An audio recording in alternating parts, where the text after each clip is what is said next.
Welcome everyone who I can see in the right hand side of my screen there. Lovely to have you all with us. Welcome to another of our recovery, education, get you back on your feet, answer your questions style webinar events. This time I am particularly happy that our good friend Fiona Campbell from the Association of Scottish Self-Caterers has joined us.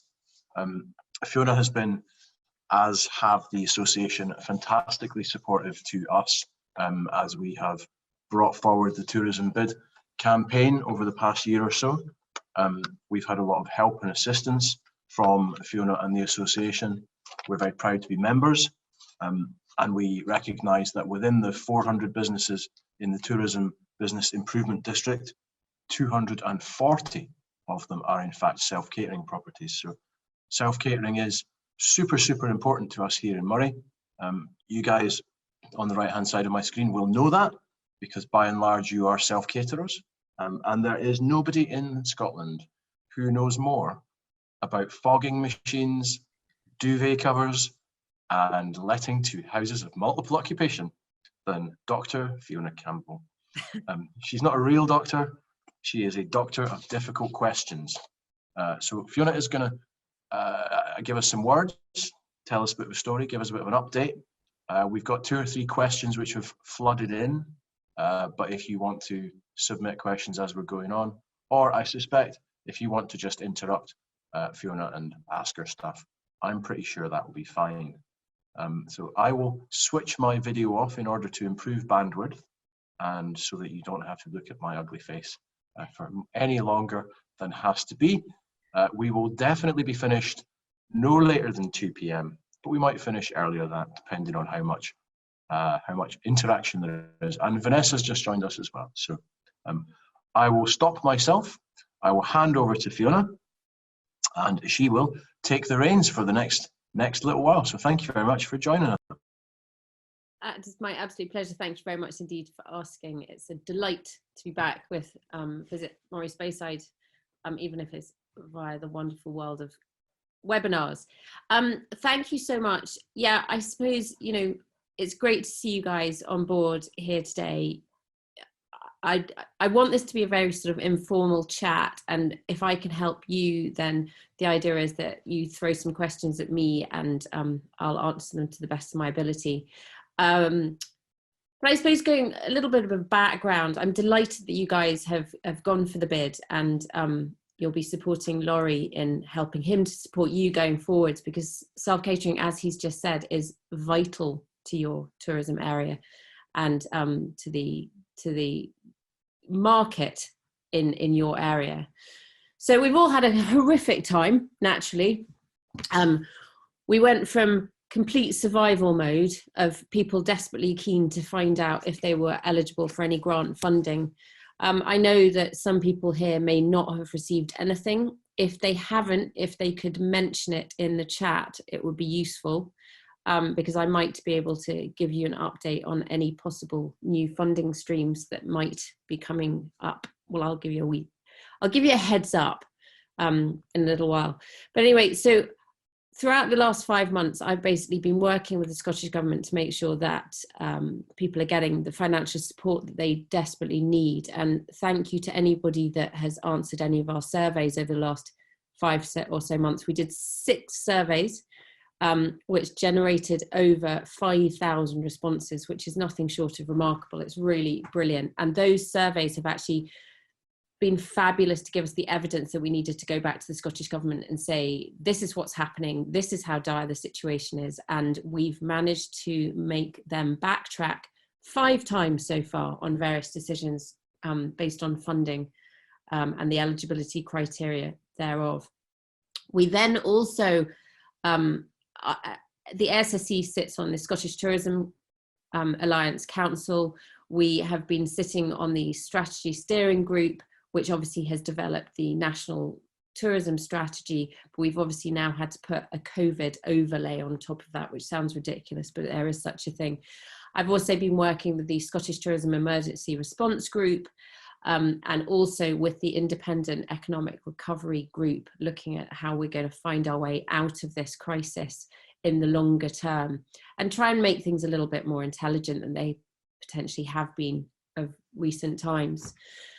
We've done an incredible job working with counterparts in England and Wales and Northern Ireland, and you may well all be aware, you should all be aware of the cleaning protocols that for some reason I put my hand up and said that I would lead with, and that is 6 weeks of my life I will never get back.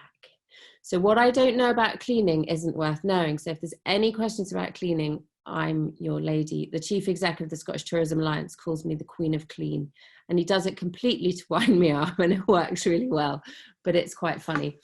Anyway, so that was part of the recovery phase. Now, then after the cleaning protocols were developed, and they continue to be developed as new information and guidance is forthcoming from the Scottish Government and World Health Organization, all those other things, it's really important to recognise that the cleaning guidelines aren't a static piece of work. They continue to change. So you can always see the latest update and the latest frequently asked questions on the Association of Scotland Self-Caterers website. So it's quite important to kind of keep checking in. And obviously we advertise those across all of our channels, whether it's the website, via our newsletters, on social media channels and so on. If anybody isn't a member of the ASSE, you can still sign up to our newsletters and still get the information that you need. I think we've sent out something in the region of 250 emails since March. So yeah, it's normally one a month, but we've obviously sent out rather a lot more than that recently because there's so much information to get across. So in addition to that, in terms of the recovery phase, we're also looking at how to get businesses moving again, how to look at the opportunities that have come about in terms of how you can change your business practice to be a bit more efficient at the end of the day. You know, let's not just say, okay, this has been a catastrophe. Let's say, right, that was my business. This is the result of COVID. How can I look at my business going forwards and actually use it as an opportunity to bounce back stronger? You know, how do I communicate with my guests? How do I communicate with other tourist attractions and activities in the local area? How do I collaborate with the TBID, with my tourism destination management organization? How can I make me a better business and in turn help to improve the quality of tourism in Scotland as a whole? You know, there are some really significant opportunities here that we shouldn't forget about. There's also, you know, guests and consumer confidence is really important. We need to look at how people are feeling. Are people going to come to your property and feel completely confident that it's going to be clean, that they're going to get the right kind of feedback from you as the owner? Also, have you looked at a flexible cancellation policy? Because we all know that in light of what's happened, people are going to want a flexible cancellation policy. So if you don't have that in place, there are loads of products out there, for example, SuperControl's Master Cancel. There's all various different types of things that I'm happy to answer some questions on. But it's all things like that that you can really start putting in place that what you didn't necessarily think about previously. Again, dynamic pricing, is that something you want to look at now? Because I don't think, again, as a sector, we're in a really positive place. People aren't necessarily going to go and stay in a hotel right now. They're going to come and stay with you. So therefore, are you charging enough? Are you charging too much? There's ways to look at this in a kind of more intelligent fashion that I haven't been doing dynamic pricing, but I'm going to start looking at that going forwards. And I think it's really important. So there's all sorts of things that we can look at as positives and pluses in amongst this complete nightmare that has happened to us.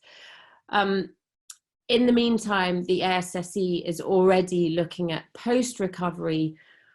On the other side of this are short-term let regulations, which I've got my first meeting with the short-term let delivery group, Scottish Government, next week. I was kind of vaguely hoping I'd get a week off, but you know, no, apparently not. Straight into new regs. There's all sorts of other issues going on. Tourism tax is currently shelved, but it's going to come back and bite us quite quickly. So we want to, isn't it? Yeah, we want to be ahead of the curve with that. This morning, I've been having meetings. We're looking at updating our ASSE membership platform and associated websites to make sure that that is fit for purpose going forwards for our membership. I'm also working with the Professional Association of Self-Caterers down in England, looking at doing a refresh for the economic impact study, so that going forwards we've got as much information and data as we possibly can, so that it's going to help our sector. And this is, you know, this is Edinburgh, but this is also Moray Speyside, it's also the islands, it's everywhere. It's so important. And what we have done, and the brilliant thing about COVID, is that what we've done over the last 5 months is that we've raised the profile of the ASSE to such a level that people are listening to us. And people are listening to us to the extent that they were happy to move our opening date forwards by, was it 3 weeks? 2 weeks. 2 weeks. Because I turned around to the Scottish Government and I gave them empirical data to show that if we opened on the 3rd compared to the 15th, that represented £20 million to the Scottish economy. And because we had our cleaning protocols in place and they're so robust, Scottish Government turned around and went, okay, I trust you, we'll bring it forwards. And that's why we ended up opening on the 3rd and not the 15th. So they're listening to us. Now, the other thing, that this is hot off the press, it's not even on the press yet, but on Monday morning, there will be an announcement. I'm not even sure I've told you this, Laurie, yet. There will be an announcement that the Scottish Government has released another £1 million for Scottish self-caterers that have been unable to access any grant support, because there's a caveat, it's only for people that couldn't evidence occupancy of over 140 nights. 40 nights, brilliant. 15 to 20. So it's a small relaxation, and we can only help 100 businesses, but that's 100 businesses that didn't have any financial support at all before. So we're totally delighted. And I really need to get out more, but I'm administering it with Visit Scotland. That's brilliant. It's not going through local authorities, it's going through Visit Scotland and ASSE. So if anybody here couldn't evidence 140 nights in 2019, 2020, but could for 2017, 18 and 2018, 19, let me know, because there's a £10,000 grant coming your way potentially. We have at least a dozen or so that I know of. I mean, we've been working, although not public and visible in a lot of what we've been doing for the past 14, 15 weeks. Probably similar to yourself, Fiona, a lot of my time has been spent at various panels and response groups and fora. Now I sit on the Moray Recovery Resilience Forum, and I have a live line into the council's chaps that are doing this piece of work. And it is the case that there are different applications of the guidelines in different local authority regions. And I think depending on where you are, they, particularly here, they do stick very rigidly to the word from the Scottish Government. Now that here has resulted in there being a good number of very, very solid and very good businesses who've just fallen straight through that gap. Yeah. Oh, this is the best news. The best news. So this is a top tip. Nobody else knows about it yet. So the communications will be going out on Monday.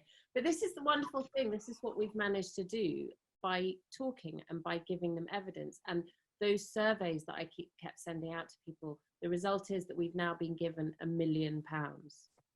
Which is epic. People, which is So next time you see a survey from us or from Fiona, don't get survey blindness, because Fiona's surveys only ever take 2 minutes. They do. They take 2 minutes. Genuinely, they're listened to. Really. That is fantastic. Thank you. And I'm hoping that if the demand is huge, because we've now got the backing of Visit Scotland administering it with us, if the demand supersedes the £1 million, and I'm now fighting to find out how much underspend there has been in the local authorities, and it's looking like quite considerable from data that I received yesterday, then we're going to be able to up that million to 2 million or more. So I think more than they're admitting to. Yeah. Well, the data came out yesterday. It's quite frightening. What I can't seem to get hold of is the data specific to self-catering, and I don't understand why they can't give me that. I think it's more they won't give it to me, but I'll I keep. don't think it's that they. I think it's that they don't want to give you it. That's how it feels to me. Yeah, exactly. That is nice. Nice. Thank you. Boyd has congratulated you there, but I would just echo that since the beginning of this whole thing, we're all being inundated with emails every day. There's the Scottish Tourism Alliance, there's UK Inbound, the UK Hospitality, but the one go-to email, and I don't just say this because you're on the screen, the one go-to email which arrives to me at roughly the same time every single day is the one that comes from you. And it is the first point of looking, oftentimes for us to adapt that information and reserve it to our people here.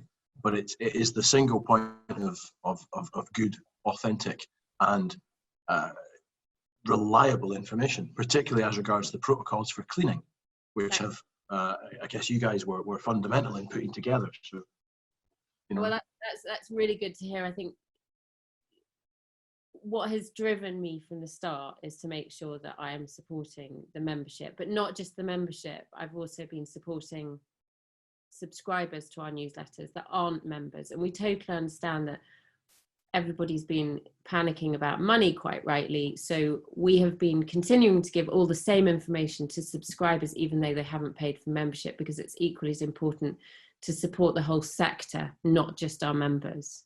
But obviously, I'll do a plug. If you're not an ASSE member, really, you ought to become one. Well, I was going to do that. I was going to do that plug to save you the shame. I have to say, we've been doing the same thing, Fiona, and thankfully none of my board are on this call. But I have been doing the same, and it is to reflect that there are single site residential lets, wee B&Bs that aren't quite where they need to be. They still need help, and if there's not and this actually goes to, I guess, the heart of it, there's not an industry body, or if there isn't an advocate or a supporter that they can easily identify, then I think it's falls to us to do what we can. So absolutely, and that's why we've actually taken up the challenge of supporting B&Bs during this time as well, because don't tell anybody I said this, but the B&B Association hasn't necessarily stepped up as much as they could have done, and our comms assistant has a B&B, so we decided that we would support B&Bs as well. Well, why wouldn't you? I don't think they've. Yeah, I would agree. They've not been as visible as I would have expected, perhaps. Yeah. I'm not sure why, but certainly we have a good number of B&Bs here, and again, might not be within the bid, but certainly they still require help. So fogging. Now, I thought I misheard this a couple of months ago, people talking about something else. Fogging. So talk to me about fogging. Fogging. So fogging, as you say, nobody ever heard of it before, and now everybody's an expert, right? Fogging is a way of distributing very small particles of virucidal disinfectant on all different surfaces. It's a mechanism. It's a bit like an aerosol can or a scooshing bottle. It just imparts particles in a different way. It's a very quick way of doing it. There's a million different varieties and ways that you can do it. Right back at the beginning, I was completely against it. I thought, ooh, I don't want all of this nasty stuff falling all over the property. Don't like that idea at all. There's companies that have come out of the woodwork, left, right, and centre, that have come and said, oh, we can come into your property, fog it, it'll cost you £299 a month plus VAT, and it will be relevant for a month. And I'm thinking, well, what on earth is all over every single surface that it is going to combat COVID-19 for an entire month? For me, that doesn't sound right at all. I then had a very long conversation with a chap down in Bristol. He's been working with malaria for years, so he's just kind of diversified rather than completely jumped on the bandwagon from fresh. And I'm now a supporter of fogging. I have got this fogging machine that you can put in any nice product. There's a company called Dew from is it Dundee? I think they're in Dundee. Yes, Scottish anyway. And they do a natural disinfectant, which is a good thing. So you can put that in it. You wear PPE, as in you wear goggles and a mask and gloves, but that's not because it's terribly dangerous. It's because you just don't want to put weird particles in your system anyway. You know, you don't want to put anything at force anywhere near you. So you don't need to wear a full suit. You don't need to, it's not a terrifying thing. Fogging's really useful for curtains, it's really useful for carpets, it's really useful for sofas, but at the same time, it's not the only thing out there by any stretch of the imagination.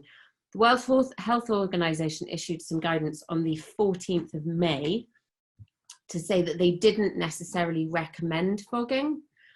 Now, you can look at that as a straight lack of recommendation or even suggesting that you shouldn't, but then you've actually got to read into that slightly more in depth and think, if the World Health Organization said that everybody should be fogging, and there are certain communities in our world that can't afford fogging machines, then that's putting them at a disadvantage.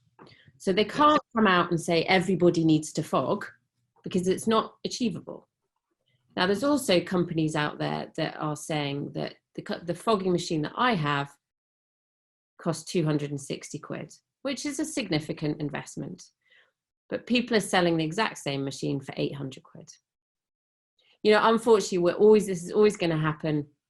People are going to start jumping on the bandwagon, and sharks then come out there and start circling all of these people that are nervous about all of these cleaning protocols.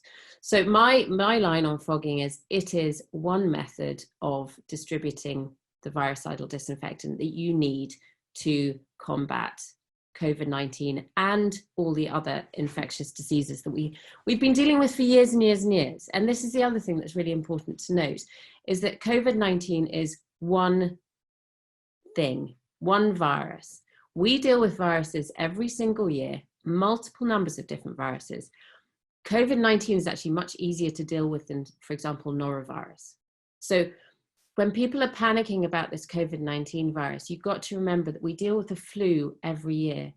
Thousands and thousands of people die of the flu every year. Now, this is a really good opportunity for all of us to just reassess our cleaning protocols and our processes. We all know how to clean.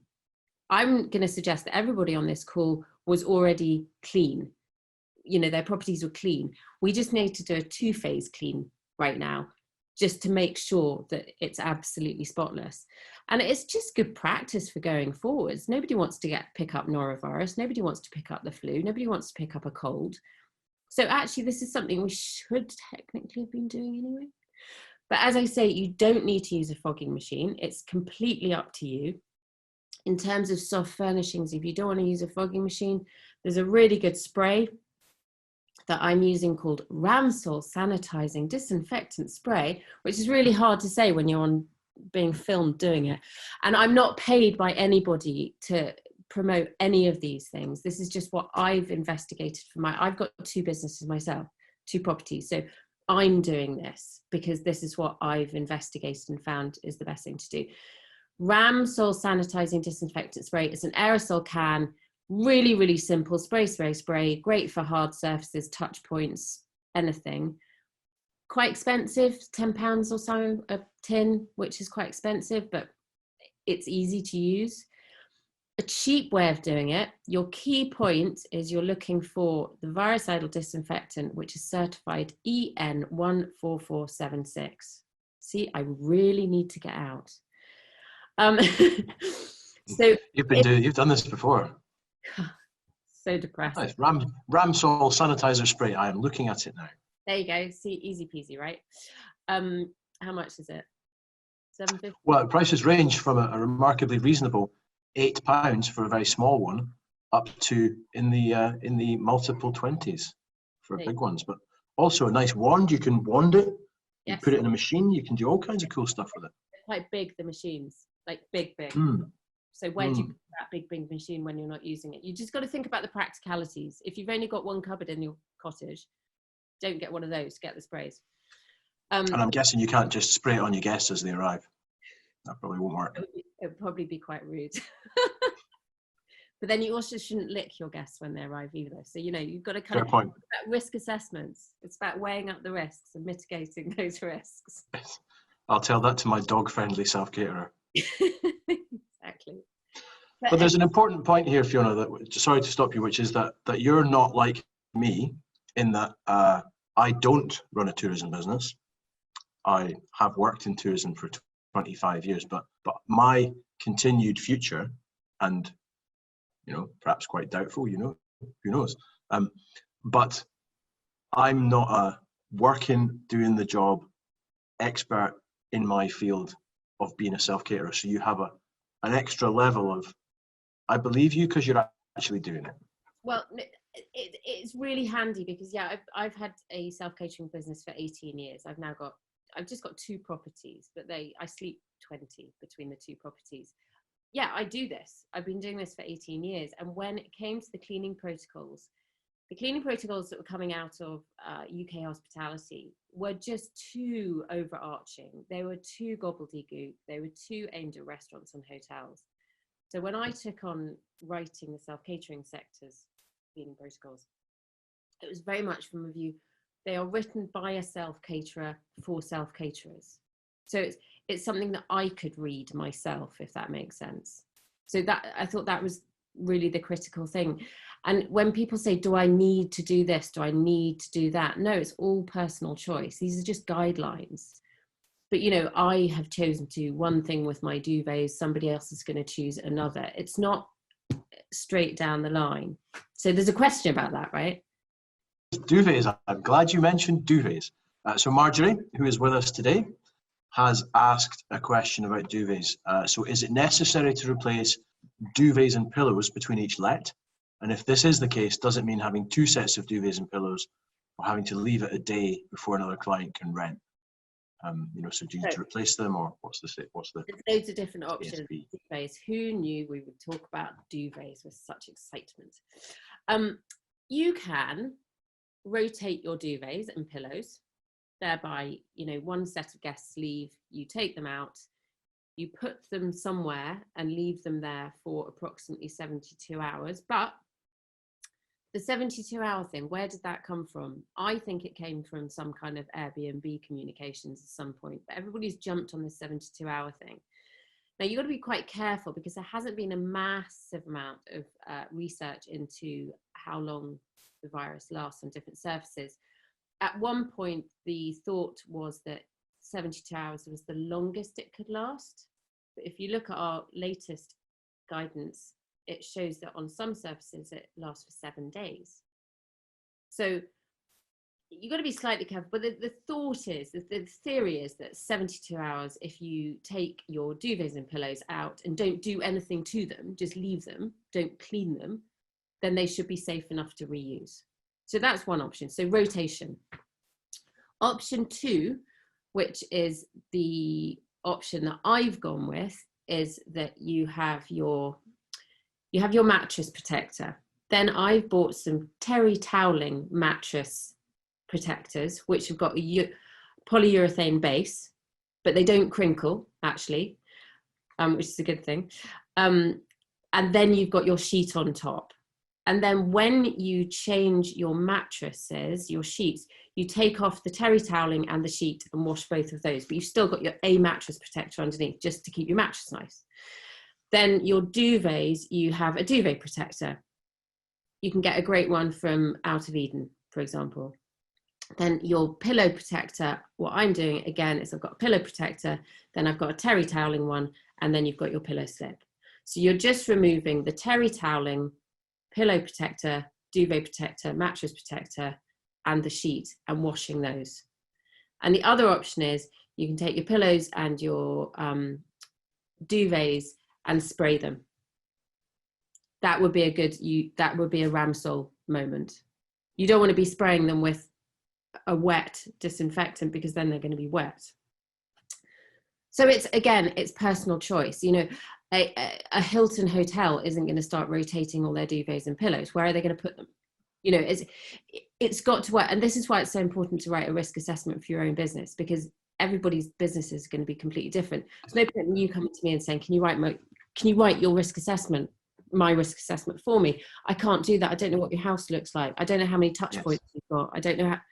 So again, it's what you're comfortable with. Some people are saying they want to leave their properties fallow for 72 hours. I understand that. But then if you kind of think about it, if the guest leaves on the Saturday, 72 hours later, the cleaner comes in. The cleaner's been out in the community. Does that mean you need to leave it another 72 hours before somebody comes in? You know, where does that stop? And then if it is actually 7 days that it lasts on a surface, do you need to leave it a week? Well, that's not going to do much for our profit margins. You know, we're businesses. We need to be open. So everybody's doing different things, and there's no kind of right way or wrong way. But I'm not leaving any gap between stays. My cleaners go in immediately. They clean, they disinfect, they leave. The customer comes in. Jobs are good. I hear differing stories, and the stories have changed over the past few weeks.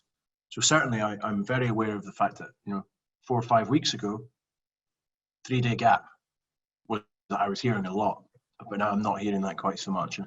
Is it? I mean, I'm guessing it's the case is you can only do what you can reasonably do. And yeah, again, if you've got a park with 12 lodges, trying to change every single one of those over, you and your one other member of staff in a day, is probably not achievable. I'm being honest, but I'm lucky I've got a great cleaning company. They send in, 3 people, they swoop in, it gets done, they swoop out again, and it's fine. But it's interesting because also going back to the fogging question, I got a very acerbic email from somebody the other day whose husband has just set up a fogging company with a brilliantly antivirusy type name, which I won't say. And they set up their business on the 19th of May. And they're very cross with me because in our guidance about fogging, which is exactly what I've just told you, which is use it if you want to, it works for me, it might not work for somebody else. But it does obviously have the World Health Organization guidance in it because that's a responsible thing to do. She's furious with me, furious, because lots of people are now not using fogging machines because I've put the World Health Organization guidance in our guidance. Like, well, take it up with the World Health Organization then. It's not my problem. Yeah, I think they're pretty busy with China at the moment, aren't they? Join the queue. Yeah. But it's quite interesting because people are, as I say, jumping on the bandwagon and trying to profit out of people's nervousness. I think that's potentially kind of sort of goes to a question that we've had from Brian actually around, I'm just going to say that the shocking way that the insurance industry has done everything it can, as far as I can see, to wriggle off the hook and in a large number of cases avoid paying perfectly valid and legitimate claims to its long-suffering customers. I'm being pejorative on that, but I mean, Brian's there has been some concern regarding the insurance industry's approach to COVID-19, particularly as regards policy commitments for business interruption. Do you think this is an issue that the government may address now?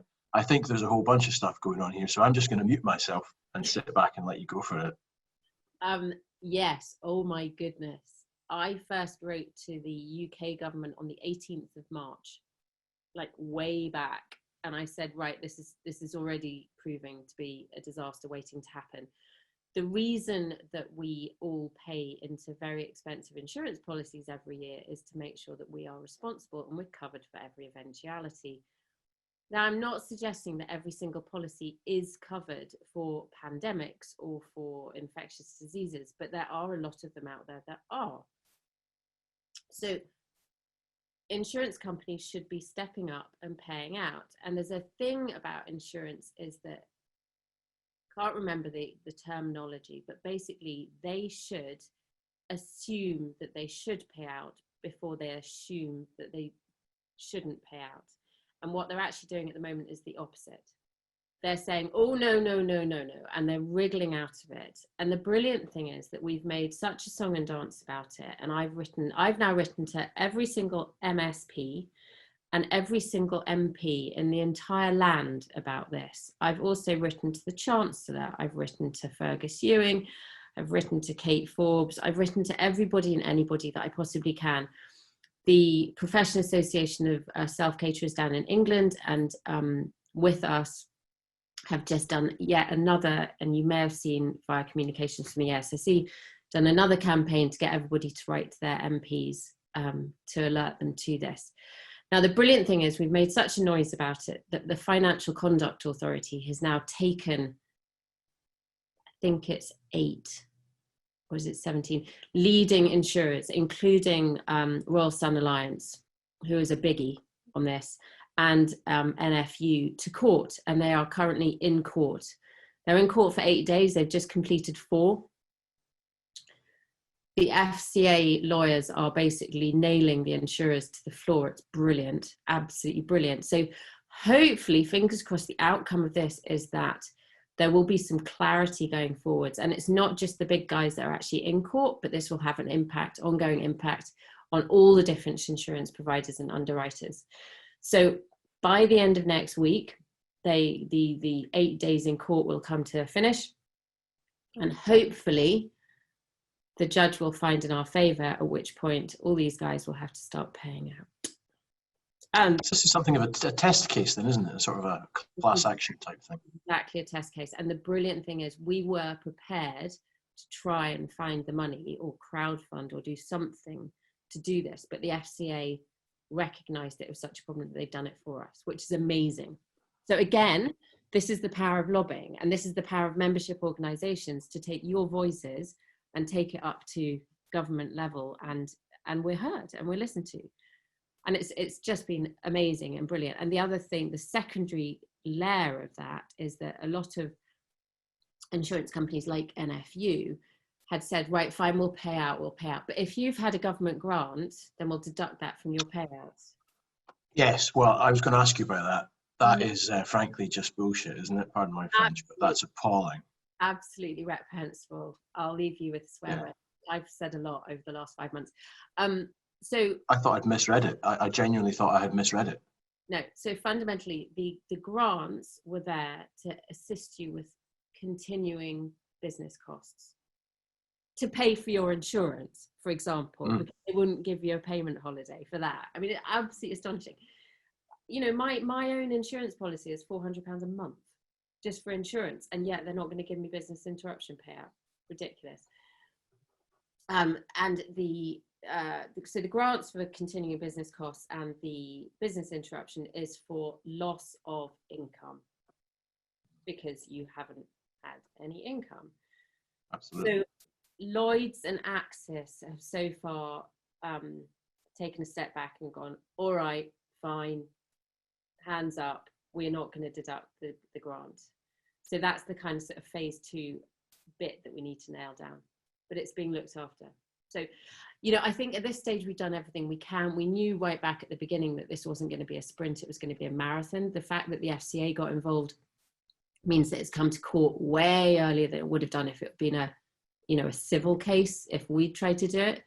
So I'm always the optimist, which is probably foolish of me, but I'm hopeful that the court will find in our favour. I see a comment from Brian there. Sorry, Fee. Not all of them. You know, we're not gonna get everything covered. Seeing that Brian's saying that not only business grants, but his insurance company has queried his rates relief to offset against profits. That's absolutely so. It does just. This is our friend Brian, Brian has self-catering. Brian, if you could just write in the chatty bit which your insurance company is. Useful to know. I mean, that's just totally preposterous. That is them lining their pockets due to our misfortune. The rates relief and the business grants are to help us as businesses that have just been completely impacted, obviously, by this whole pandemic. The rates relief is not there to support the insurance companies. No, sorry. It does seem there are, opportunists, probably the wrong word, but, that's just not good cricket. No, that's exactly the term. It's not good cricket. Another question for you, if you can. Yeah. So this again is one from Brian. Can you clarify your understanding about the current, and I say current because it changes, government policy regarding letting of self-contained self-catering properties to multiple households? That's very well guidance. Yeah, because this one has changed a number of times, hasn't it? Yeah. So currently the guidance is that you can let your property out to a maximum of 3 households up to a maximum of 8 people. That does not specify whether those 8 people include children under the age of 18. The important thing to remember is that it is not the responsibility of the accommodation provider to enforce that guidance, in the same way that it's not the shopkeeper's responsibility to enforce the wearing of masks. So that is the guidance, and that guidance will be revisited on the 30th of July. And you should theoretically point people in the direction of that guidance, but it is not legally binding and it's not your responsibility. And interestingly, and I may have brought this up with you some weeks ago, that exact question was asked by a lovely lady called Claire, who has a self-catering. And I said, oh gosh, well, why don't I check with Fiona? So I checked with Fiona, and then she went off to the Scottish Government, who sent a letter back saying, here's what it is. And then a couple of weeks later, she got another letter from a different department of the Scottish Government who said, here's what it is, but it was different. So, I mean, in the end, you can only do what you can do. That's why we've got so many versions of the frequently asked questions, because it changes every 4 minutes. And, you know, every time I go back to them and say, can you just tell me again? Has it changed again? And they go, oh no, it's her again. Can't bear it. But the difficulty is that also, because we've developed these cleaning protocols and guidelines for the whole of the UK, it's very difficult because now England's doing something different from Scotland, which is really unhelpful when you're trying to deal with people that are coming on holiday from England to Scotland, or people are going from Scotland to England. But all we're doing is doing our best to keep you guys up to speed with anything. As soon as any new guidance comes out, it goes straight up onto a news piece on the website, and then straight out in the latest newsletter, which again, as I say, is pretty much still almost daily. Yes, almost every day. I hope you I think you sometimes take a weekend off. Well, occasionally. I don't actually take a weekend off, but the newsletter. No, but you don't send, that's right, your email newsletter does. So a question from Howard, which is just on the screen there. So is it true that in Scotland we don't need to take personal contact details for all households for Test and Protect? No. And this is an interesting one. So obviously, as an accommodation provider, you will have the name and details of the lead guest. It is not guidance that accommodation providers need to provide details of all the guests. That only refers to hospitality businesses, as in restaurants, bars, and also accommodation with restaurant provision. Yes. So we do not need to do that. That makes sense. That is technically a piece of EU legislation that says we need to take details of everybody, but nobody does, so that's fine. Moving on. So no, I mean, I'm finding the whole thing quite inconsistent, though, in terms of going into shops or going, for a haircut, my limited amount of hair needed cut, or going to, just to a cafe. And it strikes me that other European countries are using QR codes and really quite easy mechanisms to check yourself in, check yourself out of a place. And in my Saturday afternoon trip up the high street last week, I just had to fill in 3 bits of paper on notepads. So then I have questions around GDPR and data privacy and what's going to happen with that, which does concern me a bit. But I think the problem is that everybody's so on the hoof at the moment.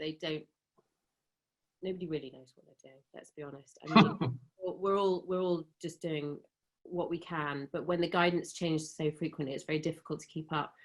But in terms of our sector, you're safe in the knowledge that you just need to obviously keep the name of the lead guest, but you've got that anyway, so that's no big deal. Yes. So just thinking to try and kind of wrap it up, we're getting towards lunchtime neighbours time, I think, if that's still on, I don't know. Where I don't want to keep, we don't keep you too long, but I think the things that are coming across to me in this is it's all still moving quite quickly.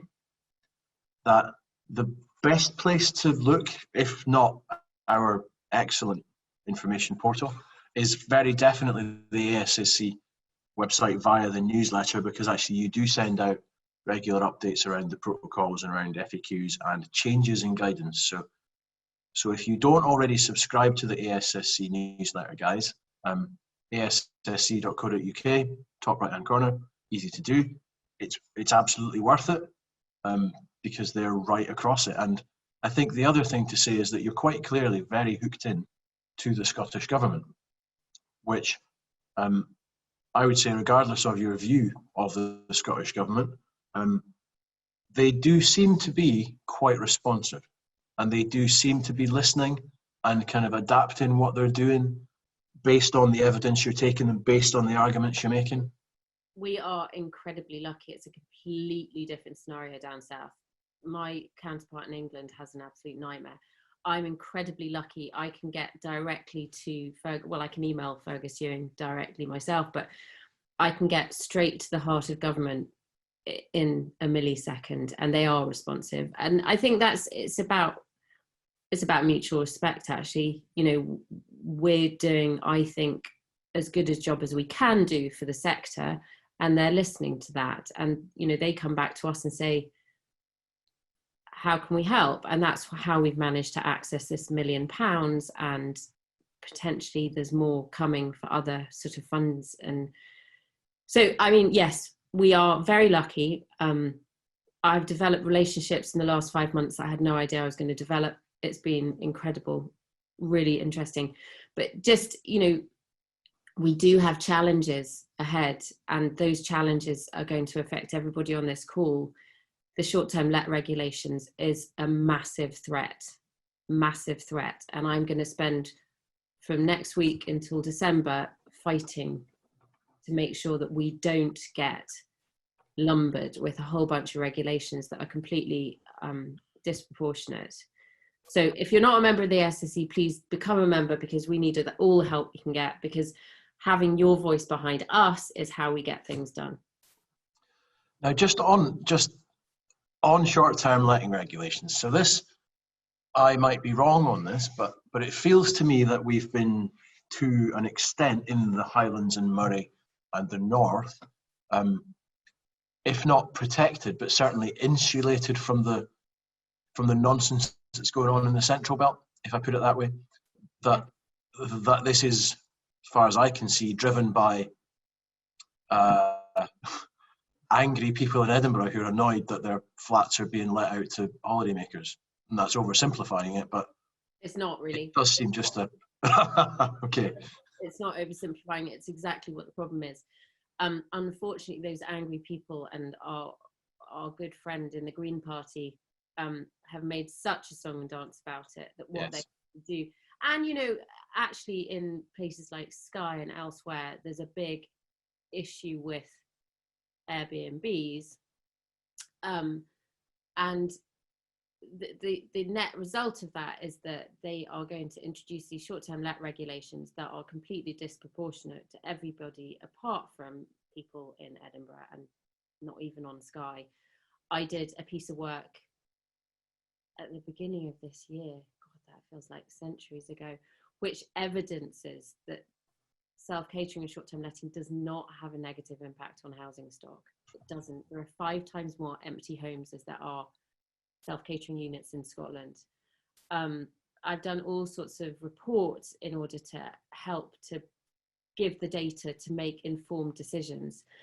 And in February, I delivered to the Scottish Government a proposal for how it would work.